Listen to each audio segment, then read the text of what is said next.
Oh ya ya. Jadi di Banjarbaru ini untuk kuliah saja, nggak ada. Eh, nggih, Pak, bener, Pak. Ya.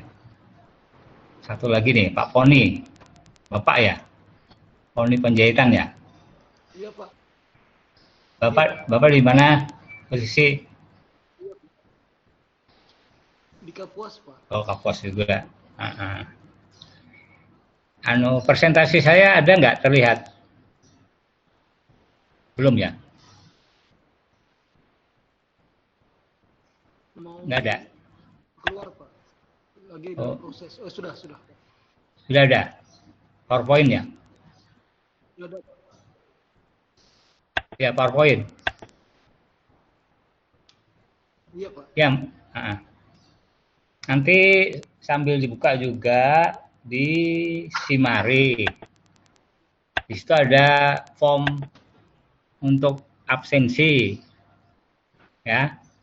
Jadi klik saja kolom P. P itu artinya hadir, ya.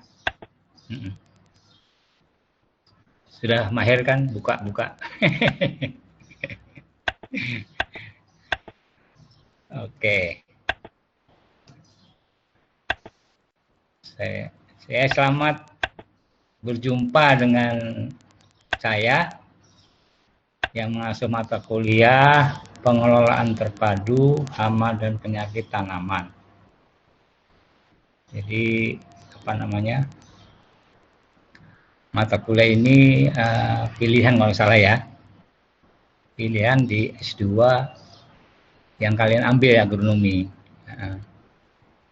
Mungkin diantara Bapak Ibu sudah pernah mendapat mata kuliah ini atau belum, tetapi tidak ada masalah yang sudah pernah dapat ya penyegaran, karena ini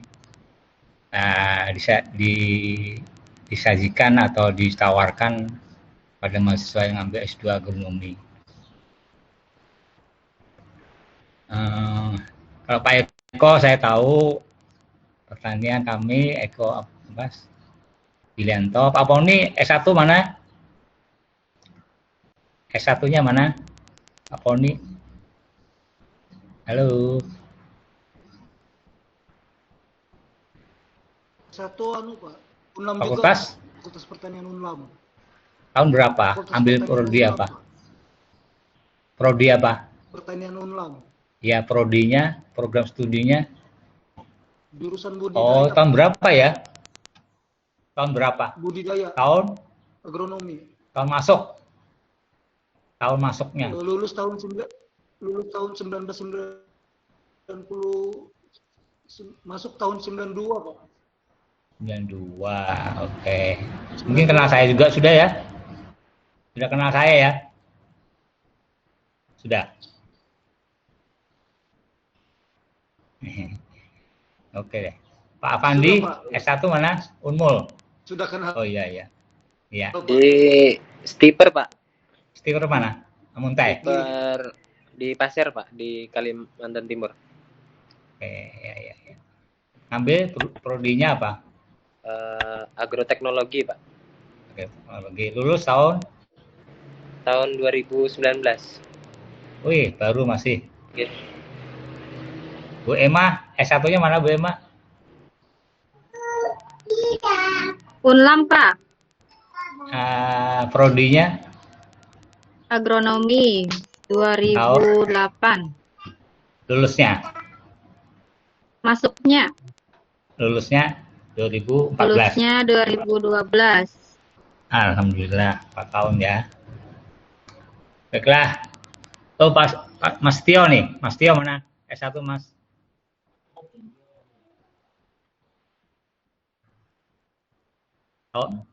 Tahun? Lulus 2018. Iya. Berarti sudah tahu saya juga. Iya. Tahu banget lah. Iya. Masuk kuliahnya juga. Iya deh, salam kenal buat semuanya. Kembali kenal kembali yang belum pernah kenal ya. Saya kira semuanya, kecuali Pak Pandi ya, Mas Pandi ya. Oke, kita lanjutkan. Jadi mata kuliah ini diasuh oleh kami berdua, saya dan Ibu Nur Aidawati. Ibu Nur Aidawati. Jadi saya sebagai koordinatornya sepertinya harus duluan kuliah katanya. Jadi judulnya adalah pengelolaan terpadu hama dan penyakit tanaman, ya.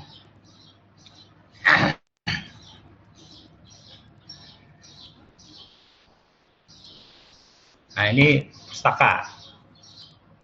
Pustaka adalah sumber informasi untuk melengkapi bahan kuliah. Jadi tidak menutup kemungkinan para mahasiswa bisa memperkaya dari pustaka-pustaka yang ada ini. Ini sebagian saja saya cantumkan. Jadi, dan ini apa namanya? Topiknya itu ada yang khusus tentang integrated pest management, ya. Saya kira semuanya ini, ya. Dari beberapa penulis, ya.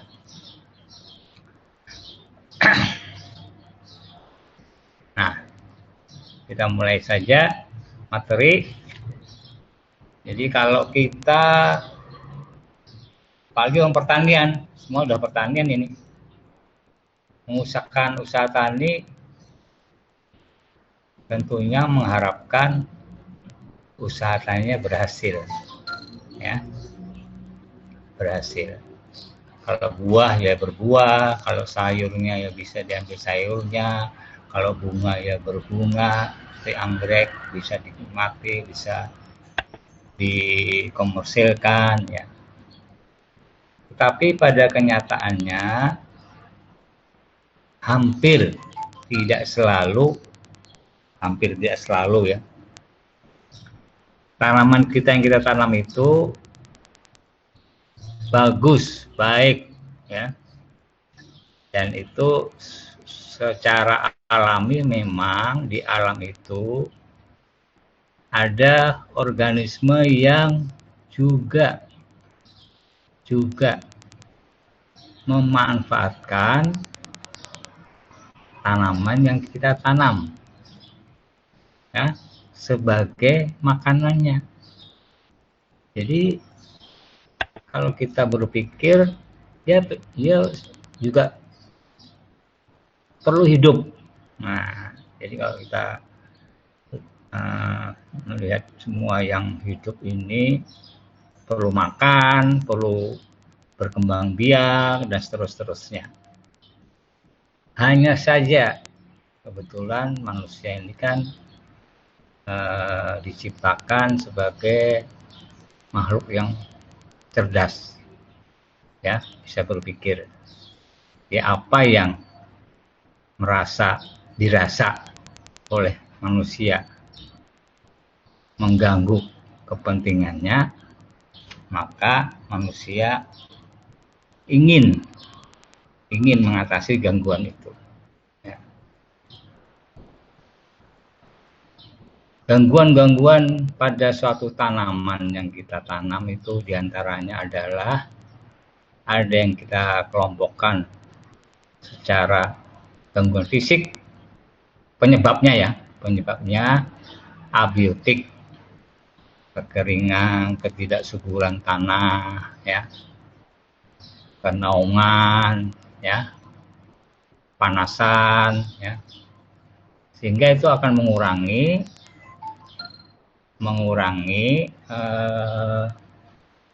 tanaman untuk menghasilkan, mengurangi kemampuan tanaman untuk menghasilkan.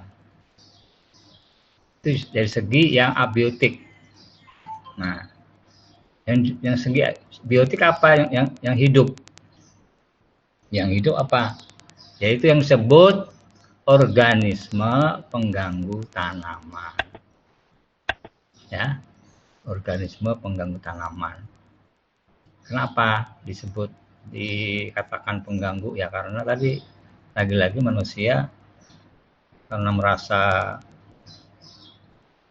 kepentingannya terganggu, ini sehingga disebut pengganggu tanaman, padahal seperti pengganggu itu adalah juga diciptakan untuk hidup, ya. Nah itu dulu. Jadi kita berpikir bahwa pengganggu tanaman ini apa? Ada 3 kelompok besar: hama, penyakit, dan gulma. Kelompok hama, kelompok penyakit atau patogen, dan gulma, tumbuhan yang mengganggu yang tidak pada tempatnya. Ketiga kelompok ini akan mempengaruhi, ya, terhadap pertumbuhan tanaman, baik kualitas maupun kuantitas, ya. Kualitas bagus, besar, berat, mulus, itu kualitas. Kuantitas 1 ton, 1 black, ya. Jumlah. Nah, sehingga kalau kita renungkan bahwa hama atau OPT itu adalah bagian dari ekosistem pertanian, ya. Ya, ekosistem pertanian, ya. Jadi dia selalu ada, tidak mungkin tidak ada. Nah itu perlu disadari bahwa organisme yang diciptakan ini, kita ingat ada yang namanya herbivore, ya. Kelompok organisme yang memakan tumbuh-tumbuhan, ya. Di dalam tumbuh-tumbuhan termasuk tanaman, ya. Jadi kalau kita berbicara apa itu tanaman, apa itu tumbuhan, jadi kalau secara singkat, tanaman itu adalah tumbuhan, tumbuhan belum tentu tanaman. Jadi tanaman itu adalah tumbuh-tumbuhan yang ditanam atau yang dibudidayakan. Nah, kembali lagi, dia ada yang kelompok herbivore. Kita tahu herbivore, carnivore, omnivore, ya. Ada beberapa kelompok. Nah, ini yang berkaitan dengan bangku tanaman yang hidup tadi, yang biotis, itu adalah kelompok herbivore. Dan ini dianggap pesaing manusia, perlu dikurangi atau dicegah. Ya. Oke. Nah, sebelum kita masuk ke lebih dalam, ada beberapa istilah yang perlu kita ketahui. Gangguan, kerusakan, dan kerugian. Gangguan, setiap perubahan pertanaman yang mengarah pada pengurangan kuantitas dan kualitas. Lobang pada daun, ya. Kita sering melihat kita bertanam kedelai, contohnya kok berlubang-lubang, ya. Itu adalah gangguan yang biasanya disebabkan oleh sesuatu yang memakan, ya, merusak, ya. Ini merusak, dia akan merusak, ya.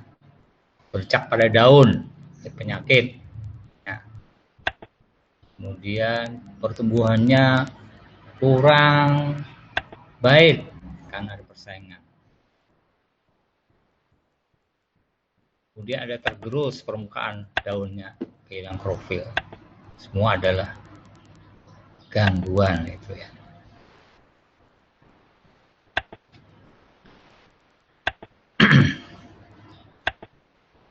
Timbulnya gangguan pada tanaman bervariasi, gantung lingkungan inang. Inang itu yang tempatnya, kalau istilah penyakit misalnya penyakit dan inang, ya, tempatnya hidup. Kemudian organisme pengganggu yang agresif dan virulen. Nah, secara teori ada akhirnya dibuat suatu bagaimana hubungan antara lingkungan, inang, dan OPT, yaitu konsep segitiga gangguan. Jadi interaksi atau hubungan antara lingkungan, inang, dan jasad pengganggu atau organisme pengganggu. Sebenarnya istilah jasad ini kurang tepat, yang lebih tepat itu organisme ya. Kalau jasad itu organisme sudah mati, ya nggak apa-apa lah. Ada yang menuliskan dalam suatu literatur jasad pengganggu, tapi yang lebih tepat organisme pengganggu. Pada lingkungan yang stabil,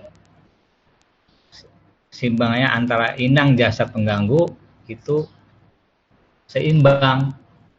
Jadi hampir tidak ada yang dirasakan atau yang ditimbulkan itu merugikan, seimbang ya. Di sistem primer misalnya ya, yang terjadi gangguan, kecuali bencana alam.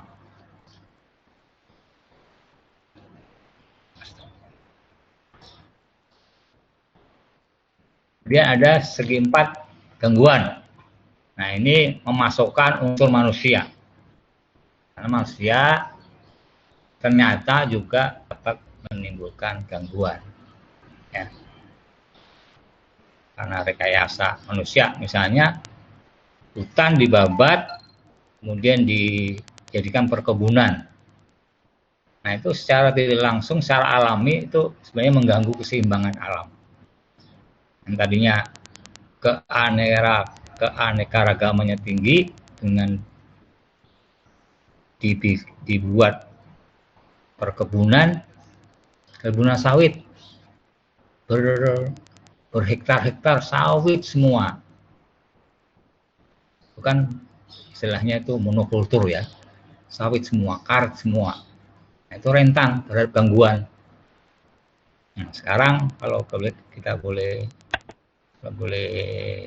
apa ya, kemungkinan yang akan terjadi pada perkebunan ini adalah sawit, misalnya Ganoderma itu ancaman tuh ya.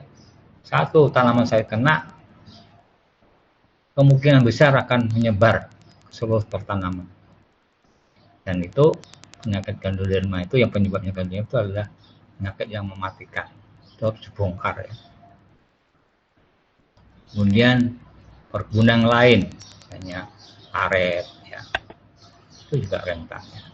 Karet terutama jamur akar putih ya, juga mematikan. Sehingga perubahan dari hutan menjadi perkebunan itu adalah menyebabkan menurunnya keanekaragaman, menurunnya kestabilan ya, kestabilan alam. Jadi kalau tadi lingkungan, inang, organisme pengganggu, ternyata juga ada dimasukkan secara bahwa manusia juga penyebab terjadinya masalah pada tanaman. Kemudian ada lagi teori yang membuat konsep 5 gangguan. Jadi menambahkan lagi waktu sebagai bagian dari terjadinya atau yang menentukan gangguan. Nah, ini gambaran bagaimana ketiga bentuk itu ya, konsep segitiga, gangguan pengganggu, yang mengganggu, OPT-nya, inang dan lingkungan saling berinteraksi. Kalau tidak ada inang, pengganggu ada, lingkungan mendukung, tidak terjadi juga gangguan itu. Jadi semuanya antara inang, pengganggu, dan lingkungan itu saling berinteraksi. Ini segi 4 gangguan ya. Manusia dimasukkan di sini ya. Pengganggu dan inang ya tetap ada di situ. Kalau semuanya manusia menyebabkan gangguan, OPT mengganggu juga ada semua, inang maka terjadi gangguan itu. Satu lagi, dengan berjalannya waktu ternyata waktu juga menentukan. Ya. Semakin lama dia berada suatu OPT di suatu pertanaman, semakin besar juga gangguannya. Ya. Di waktu. Jadi, pengganggu tanaman ini tergantung apa namanya. Kalau tanaman semusim kan satu musim ya, satu musim itu kurang dari setahun. Itu mungkin relatif pendek. Artinya kita mengantisipasi sebentar. Tapi kalau udah perkebunan itu dari awal pembibitan sampai nanti produksi kalau sering disebutkan kalau tanaman tahunan kayak sawit karet itu 25 tahunan ya, 25 ya 30 masa produksi tanaman perkebunan. Jadi semakin lama ancaman gangguan itu. Nah, kemudian kita masuk ke tentang istilah lain, kerusakan. Kerusakan setiap pengurangan kuantitas atau kualitas hasil. Ya. Jadi apa yang kita harapkan itu dengan ada gangguan ini akan berkurang kuantitas maupun kualitasnya. Jadi kerusakan itu adalah ketidakmampuan tanaman untuk memberikan hasil yang cukup kuantitasnya maupun kualitasnya. Contoh, daun kangkung yang terserang umbang, kangkung ya, pilahna, kemudian yang terserang ulat jengkal, ya, itu ada bisa merusak daunnya, ya, tapi masih bisa dipanen. Jadi secara kualitasnya tidak berikan, tapi kualitas dari segi daun itu menurun. Ya. Saya baru sedang belum selesai penelitian saya bertanam sawi itu dari pembibitan sudah terjadi kerusakan sehingga sampai panen yang saya tanam itu ada kerusakan, terjadi kerusakan. Dengan kerusakan itu yang terjadi adalah menurunnya kualitas, tidak mulus. Sehingga saya bayangkan kalau sawi itu mulus, dijual di pasar sangat mulus, itu dari bibit sudah diaplikasi dengan bahan kimia ya, bahan kimia, pestisida. Nah itu dilema. Satu sisi petani mengharapkan laku, untuk laku harus mulus, untuk mulus harus diaplikasi dengan pestisida.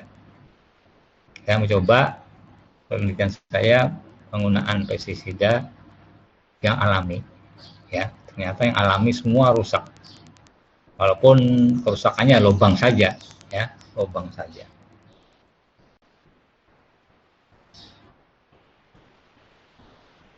Contoh menggerek buah kapas, ya dia akan menggugurkan sebelum masak sehingga mengurangi kuantitas walaupun kualitasnya masih bagus. Kemudian kerugian, istilah kerugian. Kalau kerugian juga diperhitungkan nilai ekonomi. Nilai ekonomi berarti duitnya, ya, uangnya.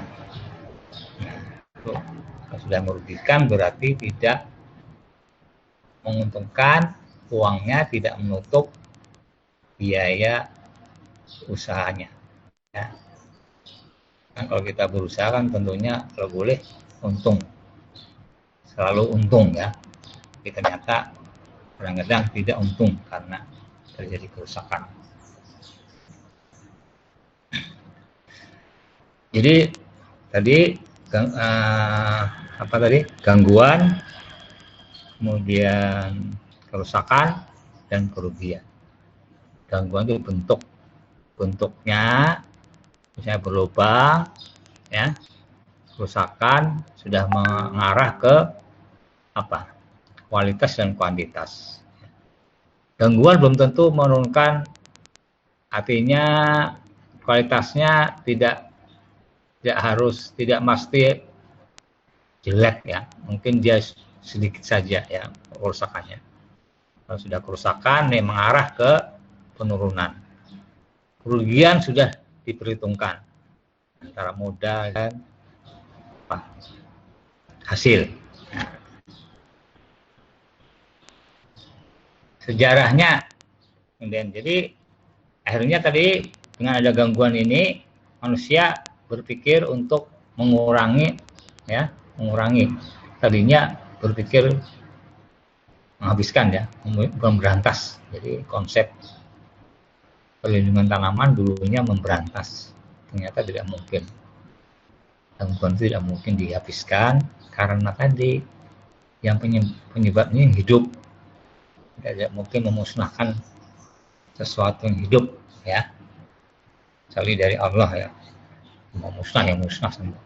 Jadi ada namanya, sebelum masuki pengendalian yang sekarang adalah konsep pengendalian hama terpadu, itu ada namanya zaman ya, ada yang disebut zaman pestisida ya. Jadi dengan kalau boleh pestisida yang alami ya, kalau dikelompokkan itu alami, masih alami, sangat alami, sulfur ya. Sulfur itu statusnya kimia atau apa, bahan kimia yang secara alam ya, digunakan untuk mengendalikan serangan tungau. Itu di tahun 2500 sebelum Masehi. Kemudian cara bercocok tanam sudah mulai, dan hayati ya. Dia menggunakan bercocok tanam ini, mengatur cara bercocok tanam untuk mengendalikan OPT. Saya tidak sadar itu sudah dilakukan. Hayati memanfaatkan makhluk hidup untuk menekan populasi OPT, makhluk hidup. Nah, itu adalah bagian dari cara-cara pengendalian bercocok tanam hayati ya. Terus ya, kerajaan, zaman masih ada kerajaan di tempat kita, sudah ada pengendalian cocok tanam yang waktu itu yang mungkin tanpa disadari ya. Mengolah tanah, jarak tanam, mengatur, mau pupuk dan seterusnya. Nah, dari judul mata kuliahnya ada diawali dengan kata pengelolaan. Pengelolaan berarti melindungi dengan mengelola OPT. Nah, sebenarnya pengendalian itu bagian dari pengelolaan. Ya. Jadi kalau kita mengusahakan tanaman padi, nah bagaimana kita mengelola, kemudian di dalamnya itu ada yang namanya tindakan pengendalian. Ya. Lagi-lagi kita ini kadang-kadang maunya pengendalian itu seolah-olah terpisah, sehingga asal tanam, asal ya kalau perlu ya tidak dipelihara, sehingga itu ancaman dari serangan OPT. Nah, jadi kalau sudah itu sebenarnya bagian dari pengendalian adalah pengelolaan adalah pengendalian. Jadi kalau itu sangat jelas terlihat atau bagian dari suatu perencanaan, kalau itu dalam skala besar ya, perkebunan misalnya, biasanya itu ada divisi pengendalian ya, jadi sudah diantisipasi. Jadi ada, kalau di sawit itu ada pengamatan dini ya, early warning system ya, sebelum terjadi kerusakan sudah dipantau ya. Sehingga dengan begitu antisipasi itu akan mengurangi gangguan. Mengurangi berarti tidak sampai menimbulkan kerugian secara ekonomis.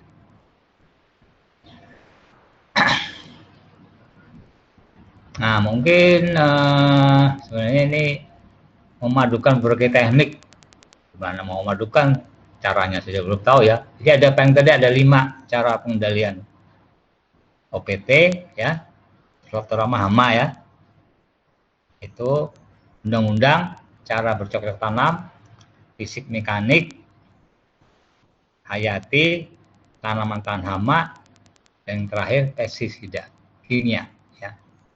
Jadi dilakukan memadukan berbagai teknik dan cara-cara budidaya sejak awal pasca panen yang saling tidak bertentangan. Nah, kemaduan dari berbagai cara tadi itulah yang disebut pengendalian hama secara terpadu. Nah, pengendalian hama secara terpadu itu bagian dari pengelolaan hama secara terpadu. Tujuannya bukan menghabiskan, memusnahkan, tapi menekan populasinya di bawah suatu ambang ekonomi. Ya. Ambang ekonomi itu ambang di mana di atas ambang itu akan terjadi kerusakan yang akhirnya merugikan. Atau ambang populasi yang tidak merugikan secara ekonomis.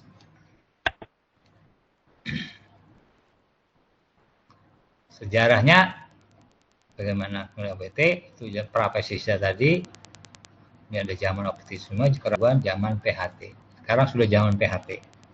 PHT adalah sudah menjadi apa ya? Seperti keharusan bahwa pengendalian hama itu dengan PHT. Memadukan berbagai cara.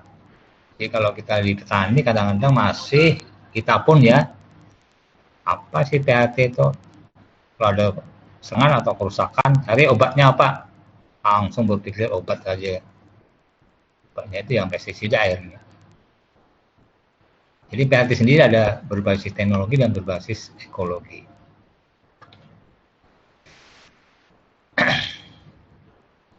Nah ini zaman optimisme. Ini ada sejarahnya bahwa pada saat itu terjadi wabah penyakit malaria, ya. Kemudian secara pabrik membuat suatu senyawa, ditemukan senyawa DDT, diklor-difenol trikloretan, dan itu ternyata ampuh sekali untuk mengendalikan nyamuk penyebab penyakit malaria. Di nyamuk itu sebagai vektor penyakit. Kemudian muncul berbagai senyawa baru karena dianggap bahan-bahan kimia yang sudah bisa nantinya menuntaskan masalah OPT ini. Ya, dan itu menjadi bagian dari suatu pemeliharaan kegiatan budidaya tanaman. Zaman tahun 70-an ya, menjelang 70 itu kita ada namanya proyek Bimas Inmas ya. Bimas Inmas, bimbingan massal, intensifikasi massal. Pada saat itu petani diberi bantuan ya, paket bibit, kemudian pestisida, pupuk. Kita kenal pada itu adalah adanya revolusi hijau. Kita temukan teknologi pengairan, alat pertanian, temukannya pupuk kimia, kemudian pestisida. Nah, jadi ada namanya istilahnya pancausaha tani ya. Pupuk, pestisida, bibit, bangunan pengairan, dan alat pertanian. tidak memperhatikan apakah ada atau tidak rusaknya di tanaman itu, selalu disiapkan pestisida. Bahkan itu merupakan penjadwal ya, dijadwalkan ya. Tanam padi umur sekian semprot, umur sekian semprot dan seterusnya. Pada awalnya memang berhasil, ya, berhasil. Tapi dalam perjalanannya ternyata bahan-bahan itu penyebab terjadinya pencemaran lingkungan. Ya. Itu ditulis atau diketahui orang melalui salah satu buku yang namanya Silent Spring, ya, Silent Spring, judulnya Silent Spring, yang menggambarkan bagaimana musim semi yang sepi. Ternyata beberapa organisme itu menurun populasinya, ya, kupu-kupu, katak, ya, burung-burungan, ya, karena tadi pengaruh dari bahan-bahan yang dipakai untuk pemeliharaan tanaman, yaitu diantaranya adalah pestisida. PHT ini kembali kalau bisa ke zaman sebelumnya. Pestisida adalah jangan digunakan kimia, terutama langsung digunakan, langsung dipilih untuk pengendalian, tapi bagian dari pilihan yang terakhir. Jadi optimis waktu itu 4562. Ini bukunya Silent Spring membuka mata bahwa bahan kimia yang dipakai contoh adalah DDT. Ini contoh bagaimana bahan kimia untuk mengendalikan hama atau PT itu mencemari lingkungan. Karena DDT merupakan salah satu jenis atau bahan kimia yang sulit dirombak di alam. Ya, dirombak di alam. Dia salah satu yang disebut dengan kelompok broad spektrum, berskala lebar, berspektrum lebar, artinya bisa mematikan berbagai jenis organisme, bahkan sampai manusianya, ya, akan mati karena DDT ini. Broad spektrum, ya. Bahkan dengan berbagai bahan kimia sudah diketahui terjadinya resistensi, ya, tahan, tidak mati lagi disemprot dengan bahan kimia yang sama, ya. Kemudian resurgensi, justru meningkat populasinya dibandingkan sebelum dilakukan aplikasi, ya. Kemudian lagi yang penyebabnya yang disebabkan oleh bahan kimia bisa menimbulkan residu, bisa adanya sisa-sisa bahan kimia itu pada produk-produk tanaman, residu.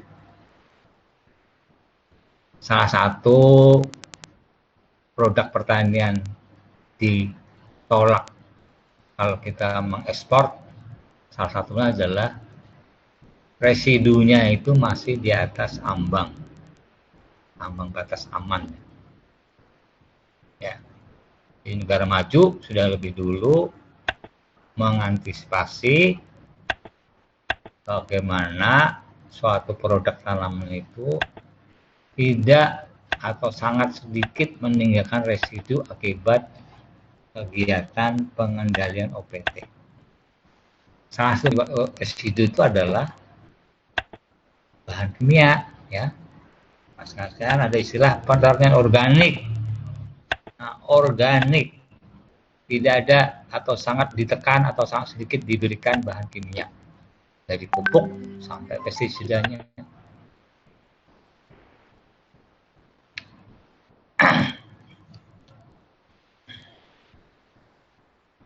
Nah, tahun 70-an revolusi tadi mengalami revolusi hijau, ya, temukannya bibit unggul IR5, IR8.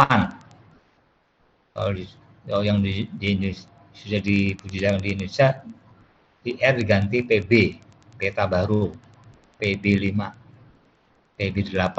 Nah, itu awal-awal bagaimana bibit padi direkayasa, ya, secara genetika yang menghasilkan produk yang lebih tinggi dari yang konvensional padi biasa. C4 ke C1 ke C12 itu akan paket produksi, ya. Ini saya bilang Inmas Bimas tadi ini dibantu dengan bibit unggul ini, terutama padi, di awal dengan padi, ya. Ternyata ini menimbulkan permasalahan ledakan salah satu hama orang coklat, ya. Orang coklat itu hama padi, ya. Nah, level hijau ini sepertinya hanya produksi saja yang dipentingkan, produksi meningkat, ya, tidak memikirkan lingkungan bagaimana, ya, akibat dalam proses produksi itu diantaranya adalah penggunaan bahan-bahan kimia. Nah, kemudian tahun 72 itu salah satu lembaga di Amerika, Environmental Protection Agency, itu mengatur registrasi pestisida, ya. Dan kita 80-90 bukan kita, dunia 80-90 menetapkan PHT dari kebijakan nasional.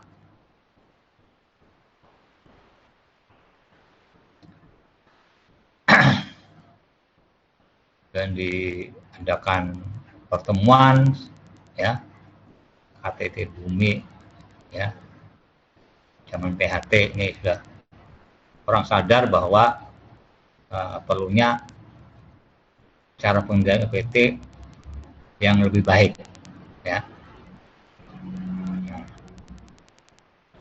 Itu ada sebelumnya ada integrated pest management and control, ya, di bidang pertanian, ya. Kemudian muncul istilah sustainable agriculture, pertanian yang berkelanjutan, ya. Nah, sebenarnya tahun 59 itu sudah ada tulisan tentang PHT, ya, yang ditulis oleh Stern dan teman-temannya, ya. Kemudian berkembang, ternyata inilah yang lebih tepat dalam mengelola tanaman, khususnya dalam perlindungan tanaman.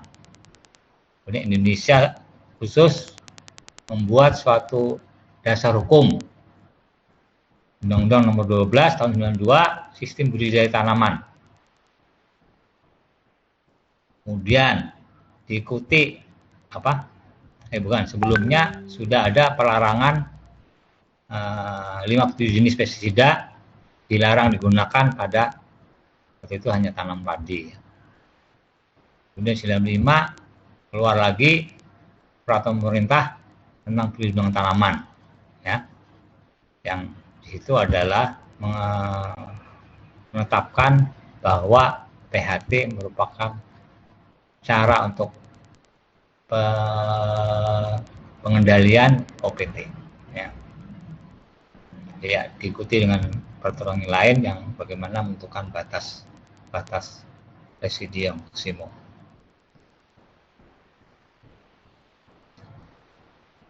Ini zaman PHT berbasis ekologi. Dari teknis kan sudah memasukkan unsur lingkungan, ya. Jadi tidak saja kita harus mengendalikan, tapi juga mempertimbangkan lingkungan fisik, artinya lingkungan yang tidak hidup, dan memasukkan di sini pemberdayaan petani, artinya lingkungan sosial juga, ya. Mana satu lokasi satu dengan satu mungkin kondisi sosialnya berbeda ya. Nah, sehingga di sana akan cepat tidaknya bahwa adopsi ilmu konsep PHT ini bisa berjalan, juga dipertimbangkan lingkungan sosial.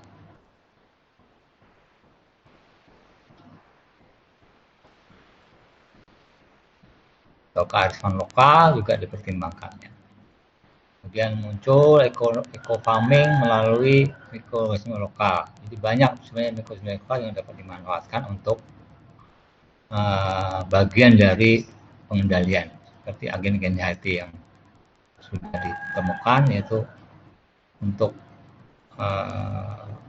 bagian dari pengendalian hayati.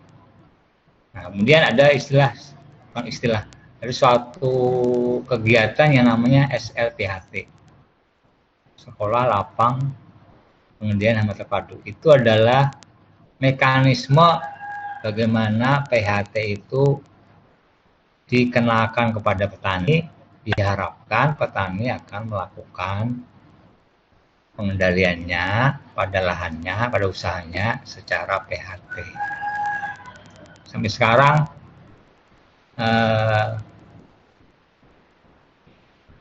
kegiatan ini masih berjalan, hanya istilah saja. Sekarang ada SL iklim, SL apa gitu ya. Sebenarnya konsepnya dari SLPHT tadi. Jadi pendidikan non formal, pesertanya kelompok tani, caranya belajar sambil melakukan dan by doing, sehingga benar-benar petani merasakan manfaat dari PHT.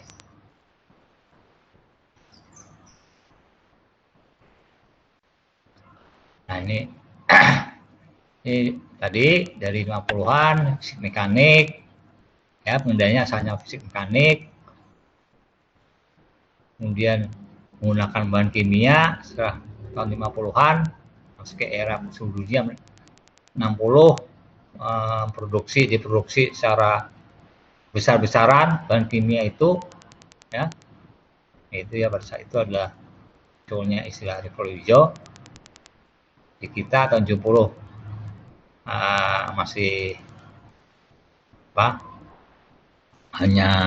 hanya produksi saja yang dikejar, ya. Makanya waktu itu ada suatu event atau kondisi bahwa kita bisa bersuasembada beras. Nah, itu gambaran bagaimana awal-awal pengendalian yang tadinya hanya menggunakan bahan alami, kemudian ditemukan bahan kimia, sampai dianggap zaman optimisme bahwa itu bisa mengatasi OPT, didorong lagi dengan namanya revolusi hijau, ya, ditemukannya teknologi alat-alat pertanian, pengairan, kemudian bibit unggul, ya. Ternyata semua itu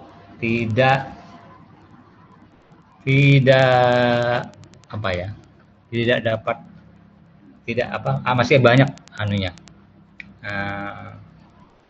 negatifnya, ya. Karena lingkungan tidak diperhatikan waktu itu, hanya mengejar target produksi meningkat saja, ya. Dengan terbitnya buku Silent Spring tadi, maka dunia menjadi membuka mata bahwa ternyata apa yang dilakukan dalam rangka pengeterapan revolusi itu banyak yang merugikan. Kemudian muncul atau berkembang, sebenarnya tahun 59 itu sudah ada istilah terpadu tadi, integrated tadi, itu sebenarnya yang lebih tepat untuk pengendalian untuk mengatasi OPT sampai sekarang ini. Ya, sampai di sini mungkin ada komentar. Jadi sambil diisi ya, dibuka Simari, sudah dibuka ya? Eko, isi saja. Sudah, Pak. Isi apa namanya, kolom presentasi kehadiran ya. Nah, itu. Ada komentar? Saya Pak mau tanya Pak. Ya, silakan. Ada satu Pak Adi nggak bisa masuk itu Pak. Eh, Kebetulan tadi Bapak ada menyebutkan bahwa Bapak ada penelitian tentang sawi Pak. Nah, di sini saya sebagai ya ibaratnya tuh sebagai petani sawi, kemudian selada dan seledri ya Pak. Iya, iya, Nah, iya. itu kebanyakan hama itu yang menyerang ke sawi Pak, bukan ke tanaman lain. Kenapa ya Pak? Gitu. Itu tanamannya apa tadi? Sawi, Sawi, bayam, selada, sama seledri Pak, daun sop. bersamaan atau gimana? Enggak Pak, dalam satu greenhouse gitu Pak. Yang banyak terserang sawinya. Enggak Pak, pasti sawinya Pak. Jadi memang tanaman itu kan dia diserang itu minimal dia menjadi inangnya, inang utama ya. Artinya dia makan di situ, dia bertelur di situ, dia berlindung di situ, dan berkembang biak di situ. Itu sebagai inang. Nah, mungkin di antara tanaman yang ditanam tadi, ada sawi, seledri, itu hama-hama yang menyerang itu lebih menyenangi atau lebih cocok pada sawi.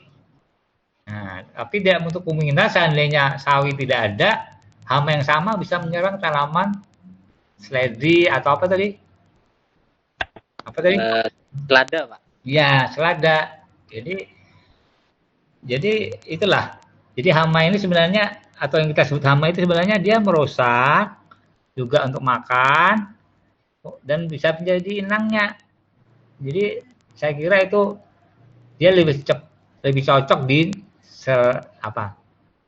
sawi ya. Okay. Saya pernah nanam juga bayam, sawi, kedelai kebetulan. Kedelai jauh beda ya. Kedelai ada lama. Itu yang diserang juga sawi saja. Bayamnya aman. Okay. Terima kasih Pak. Nah, ya. Ada lagi? Pak mau nanya Pak, boleh Pak? Silahkan. Oke. Mungkin pertanyaannya hampir sama Pak dengan Pak Pandi terkait dengan jenis serangan hama pada tanaman padi Pak. Kenapa tanaman padi yang varietas lain misalnya seperti cihirang itu tidak terkena serangan Pak, sementara hampir semua rata-rata padahal bersebelahan gitu Pak lahannya dengan impari 42 gitu Pak. Kenapa impari 42 rata-rata impari 42 yang ada di situ pada kena serangan semua begitu Pak? Makasih. Serangannya apa Pak? Hamanya Pak? Hamanya apa? Orang? Busuk leher Pak. Busuk leher dengan wereng juga Pak. Itu apa namanya? Dia menyerang itu berarti dia lebih cocok. Tapi seandainya impari tidak ada, bisa menyerang ke tanaman apa tadi? Cihirang. Nah, jadi Cihirang. Gitu Pak. Jadi tunus bersebelahan Pak, nggak ada yang terkena. Hampir tidak ada ya. Itu Pak. Jadi kecocokan. Jadi apa? Dalam proses dia mencari inang itu atau menemukan inang cocok itu sepanjang masih ditemukan yang lebih cocok, dia cenderung kalau yang lebih cocok ya. Itu Pak. Gimana Pak? Bapak usaha sendiri kah untuk nanam cihirang dengan punya sawah sendiri ya? Usaha sendiri? Enggak Pak, kebetulan kita berdekatan dengan padi di sebelah rumah. Oh iya. Iya, alhamdulillah kalau masih ada yang bisa bertahan cihirangnya ya. Iya Pak. Ya. Ada lagi, Eko ini sapi ya.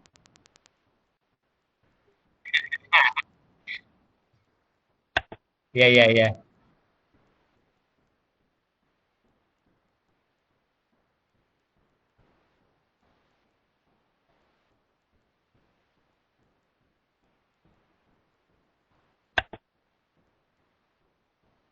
Ya, karena kan ya, ya terima kasih. Karena kan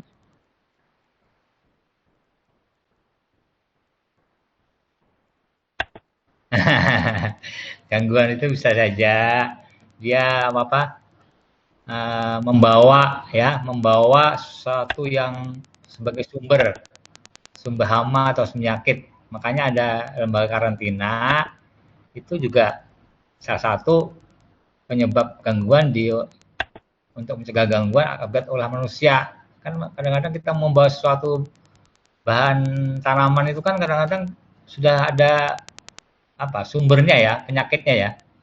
Atau dia menanam tidak dengan menggunakan bibit yang baik, kan ada suatu penyakit yang bisa terbawa benih. Nah itu maksudnya. Jadi manusia secara tidak langsung juga bisa menentukan gangguan.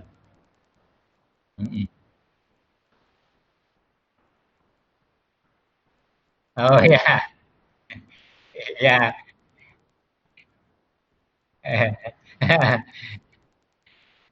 Iya, iya, iya. Tapi kalau dari segi apa ya kerugian suatu usaha ya mungkin bisa aja termasuk gangguan itu. Tapi dalam hal ini gangguan di sini adalah yang berkaitan dengan kerusakan tanaman. Ya, ya, ya, ya. Mas Tio, gimana Mas Tio? Ada komen? Iya Pak, berkaitan dengan gangguan tanaman tuh Pak. Seperti contohnya mangga tuh ya Pak. Kalau Heeh. di daerah kita nih kenapa ya Pak? Sebentar saja habis beberapa kali panen mungkin 2 3 kali itu biasanya terserang Pak, Pak, penggerek batang itu. Sedangkan Iya, kayak yang kalau sejenisnya itu kan kayak kasturi itu kan bisa tahan lama tuh Pak, bisa iya, berpuluh-puluh tahun. Nah, itu gimana ya Pak? Apakah beda varietas iya. lokal itu tahan seperti itu? Iya, secara teori yang kurang tahan ini sebenarnya yang sering okulasi dari Jawa tuh kan kayak gadung, kayak harum manis. Dan tadinya saya juga, wah kalau yang lokal kayaknya tahan. Ternyata saya punya tanaman lokal, tidak ada tanaman gadung, tidak ada tanaman harum manis, diserang juga. Bahkan di Oh, kampus, diserang juga. iya, bahkan di kampus mungkin pernah lihat di muka jurusan agronomi itu ada kuini ya. Sekarang kuini Pak, terserang betul. juga. Hampir mati sudah kuininya. Iya Pak, benar Pak. Enggak, enggak. Jadi memang hama penggerek batang pada mangga ini, waduh, hebat sekali serangannya. Artinya begini, mematikan lah. Dia masuk ke dalam pelurnya itu, masuk terus, akhirnya mematikan memutus transportasi ya atau pertumbuhan di atasnya. Kita potong nanti bisa muncul lagi.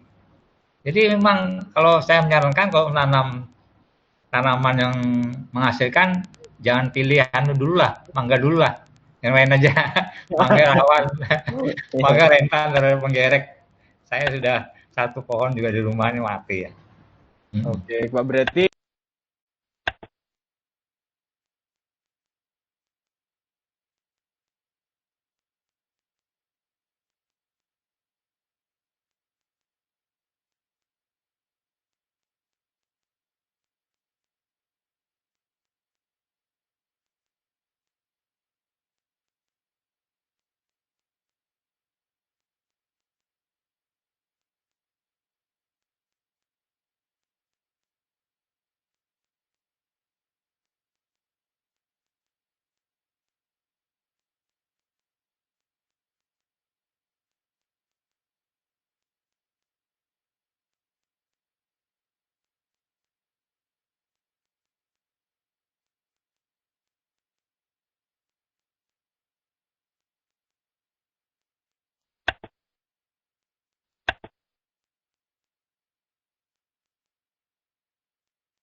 mikroba-mikroba yang tidak baik untuk hewan, misalnya untuk ternak, bisa juga dimanfaatkan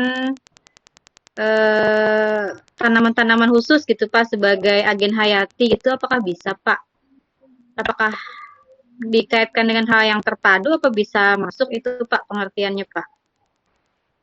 Jadi terpadu ini memadukan berbagai cara pengendalian.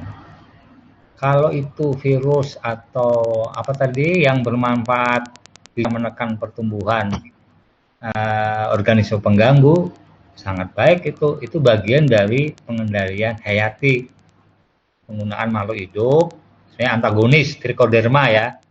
Trichoderma itu salah satu cendawan antagonis yang bisa digunakan untuk membantu menekan pertumbuhan organisme yang parasit, yang mematikan, yang merusak tanaman. Sepanjang itu bermanfaat, Bu, itu bagian dari yang bisa dipadukan, Bu. Jadi bukan penyebab penyakit di ternak, kata Ibu tadi. Ini kan berpenyakit ternak, apakah mungkin dia bermanfaat ya? Saya kira enggak ya, Bu. Tapi yang jelas Beda ya Pak ya? beda.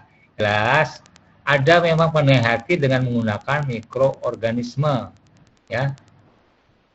Seperti trichoderma ya, terus Bacillus thuringiensis itu semua adalah mikroorganisme sebagai agen hayati. Gitu, Bu. Hilang lagi Ibu nih. Baiklah. Semuanya Mas Tio, Mas Eko, Pak Poni, Mas Apandi, Bu Emma, sampai di sini dulu. Kita ketemu yang akan datang. Ya. Ya Pak, terima kasih Pak. Baik Pak. Ya, Terima kasih, Pak. sama-sama.